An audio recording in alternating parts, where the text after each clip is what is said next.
Hey everybody, hope you guys doing alright. So continuing on here. So when it comes to work to be done in exchange for food, energy, shelter, etc., I keep having trouble figuring out what type of good works are available for peeps to do. So as with the automated factories and vertical farm growing systems, a lot of the manual human handwork, is already taken care of. And so what else is one to do in exchange for food and stuff?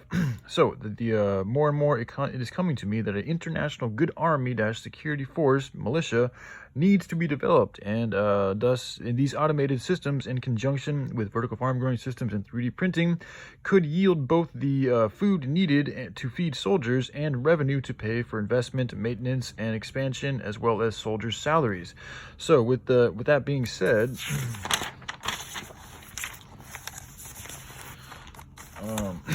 we need to ensure we aren't training peeps that are more of the malevolent type, as these individuals could be and are more susceptible to working for the opposing forces. So they could already be working for the opposing forces, but by having a malevolent attitude, they're going to be more susceptible to joining, essentially the dark side, or whatever you want to call it, the bad side.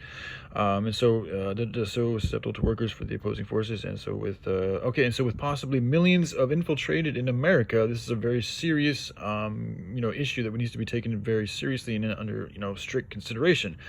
If we opened up something like this, I could see our opponents wanting to use this opportunity as a way to get their men even more trained up and thus capable to pull off a sufficient coup, which is essentially what I think they're trying to do.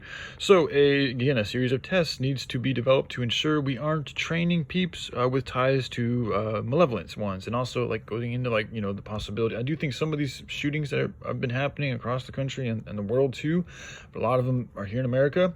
I do think a lot of that could have to do with people literally being mentally unill, very spiritually, mentally, and physically unill, and giving them access to weapons and them getting angry and bullied and all these types of things leads them to killing people. So we also want to make sure we're not training people with these types of serious mental and spiritual issues that could use this training and essentially kill essentially other innocent human beings. That's not good.